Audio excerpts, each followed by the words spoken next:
तो हम सरकार को ये चैलेंज करते हैं, औरंगाबाद प्रशासन को ये चैलेंज करते हैं, आप इलाज को मुकम्मल कीजिए, आप इलाज को सही कीजिए, आप वेंटिलेटर का इंतज़ाम कीजिए, आप डॉक्टर्स का इंतज़ाम कीजिए, आप पलंग का इंतज़ाम कीजिए।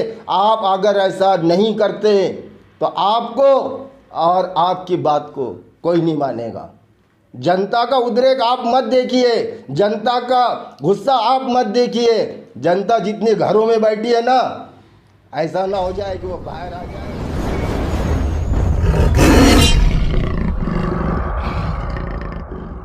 मैं आज औरंगाबाद के नौजवानों से, सोशल वर्कर्स से और किसी भी पार्टी के पक्ष के कार्यकर्ता हो, उनसे मैं बात करना चाहता हूँ। हम सब जानते हैं कि आज एक बार फिर महाराष्ट्र कोरोना से लड़ रहा है और आज की जो ये कोरोना की हमारी जो फाइट है, तो बड़े अफसोस की बात है कि कोरोना की ये लड़ाई सिर्फ आवाम लड़ रही है। और हम देख रहे हैं कि जहाँ पर कोरोना अपना सर उठाया हुआ है, वहाँ सरकार जो है तो अपने सरकार बचाने के फिराक में लगी है। मैं महाराष्ट्र सरकार की बात कर रहा हूँ। महाराष्ट्र सरकार ये अपनी सरकार बचाने के फिक्रे में लगी है और अफसोस की बात है कि जो अपोजिशन है, भारतीय जनता पार्टी, ये सरकार गिराने में लगी हुई है और मीडिया ये सरकार गिराने और सरकार बचाने का जो चक्कर चालू है, ये चक्र को दिखाने में लगी है।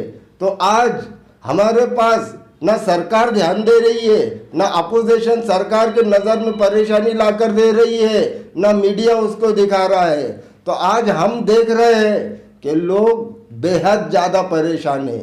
कोरोना से बहुत ज़्यादा लोग परेशान हैं। लोगों के आंखों के आंसू सूख चुके हैं कि अब उनके पास रोने के लिए भी नहीं कोई बचा।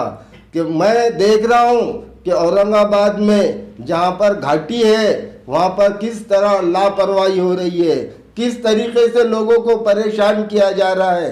और ये हुकूमत, ये प्रशासन, औरंगाबाद के कलेक्टर, औरंगाबाद के डिविजनल कमिश्नर, कॉरपोरेशन कमिश्नर, ये सारे लोग निर्णय तो ले लेते हैं कि हमको टेस्ट बढ़ाना है, कोरोना के लिए टेस्ट बढ़ाना है। अरे भैया, टेस्ट बढ़ा के तुम करोगे क्या करोगे टेस्ट बढ़ाकर? अगर टेस्ट बढ़ा के रोज के और 20,000 पेशेंट निकलते हैं तो इलाज क्या करोगे आप? आपके पास इलाज नहीं है, आप इलाज नहीं कर सकते। मैं घाटी के जिम्मेदार से मैंने बात करा, उन्होंने बताया कि हमारे पास सिर्फ 96 वेंटिलेटर्स है और वो पूरे एंगेज है, पूरे बुक है। पेशेंट जो है तो 500 से ज़्यादा है और वेंटिलेटर जो है तो सिर्फ 96 है। तो आप टेस्ट बढ़ाओगे, पेशेंट बढ़ेंगे, उनका इलाज क्या करोगे? इलाज नहीं कर सकते।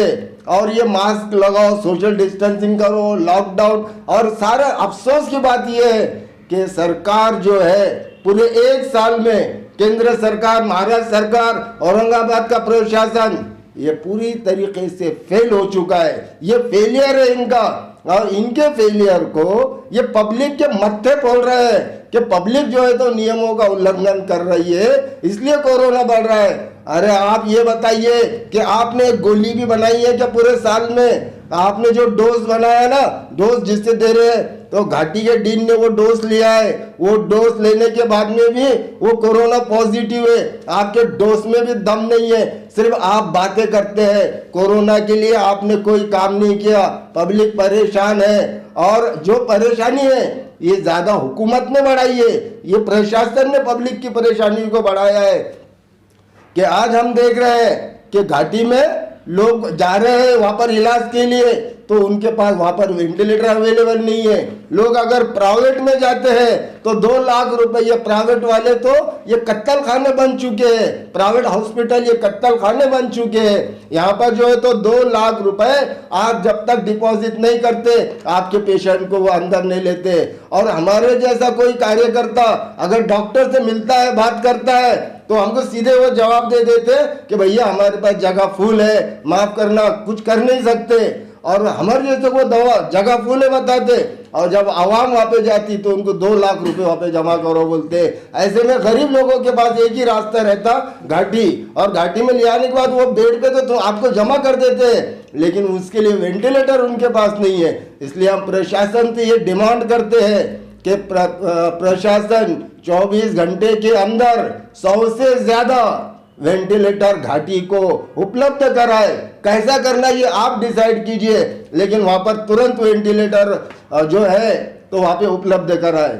हमने आज माननीय मुख्यमंत्री, आरोग्य मंत्री और इसी तरीके से राष्ट्रपति को एक पत्र भेजा है। हमने डिमांड की है कि घाटी में जो परेशानी हो रही है इस पे ध्यान दीजिए। कोविड जो है तो इस पे ध्यान दीजिए।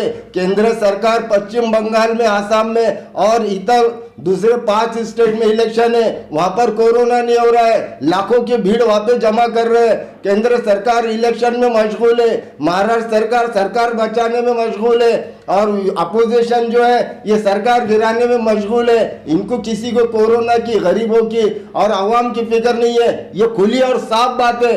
मैं किसी का विरोध नहीं, बोल के विरोध नहीं कर रहा हूँ। आज जनता लावारिस खड़ी है, इसलिए मैं औरंगाबाद के और तमाम महाराष्ट्र के नौजवानों से भी अपील करता हूं जो अपने आप को नेता और कार्यकर्ता समझते हैं। आज आपकी जरूरत है पब्लिक को, रोड पर आइए, लोगों की मदद कीजिए, सरकार के कान पकड़िए, सरकार की औकात दिखाइए। ये सरकार हमारी गुलाम होती है, ये सरकार हमारी नौकर होती है। इनको कुर्सी पर हम ही बिठाते हैं, लेकिन जब हम पलंग पर है, हमारे को सरकार की मदद नहीं मिलती है, तो ये सरकार को वापस रोड पर लाने का काम भी मुझे और आपको ही करना पड़ेगा।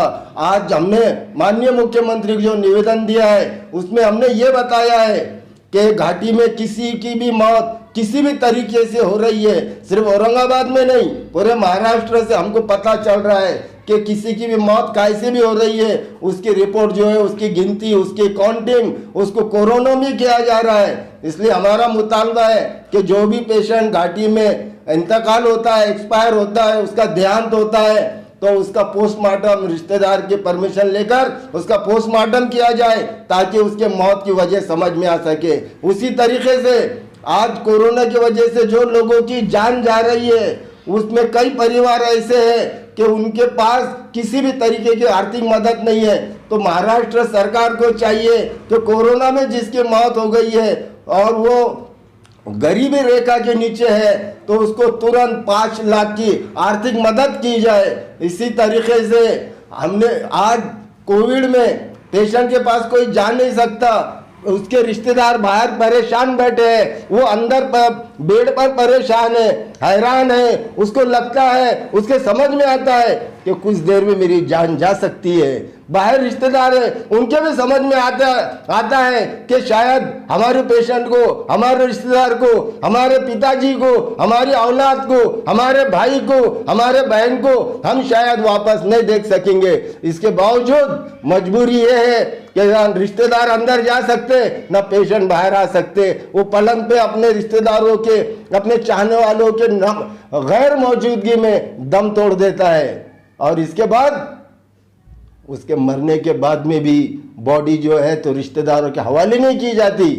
हम सरकार से मुतालबा कर रहे हैं, अभी जो बॉडी जो है, कोरोना पेशेंट हो, कोई भी पेशेंट हो, उसके मरने के बाद बॉडी रिश्तेदारों के हवाले किया जाए। मैं ये बात कोई हवा में नहीं कह रहा हूँ। अभी कलकत्ता में एक आपके जैसे कार्यकर्ता ने जो है तो कलकत्ता हाईकोर्ट में पिटीशन किया है, जिसमें कलकत्ता हाईकोर्ट ने बताया है कि बॉडी ये रिश्तेदारों का अधिकार है, वो पेशेंट मरने के बाद में बॉडी रिश्तेदार के हवाले की जाए। इस तरीके के हमारे मुतालबे हैं, और सरकार अगर इस मुतालबों को नहीं मानती, हमारे मांगों को पूरी नहीं करती, तो हम सरकार को ये चैलेंज करते हैं, औरंगाबाद प्रशासन को ये चैलेंज करते हैं, आप इलाज को मुकम्मल कीजिए, आप इलाज को सही कीजिए, आप वेंटिलेटर का इंतजाम कीजिए, आप डॉक्टर्स का इंतजाम कीजिए, आप पलंग का इंतजाम कीजिए। आप अगर ऐसा नहीं करते तो आपको और आपकी बात को कोई नहीं मानेगा।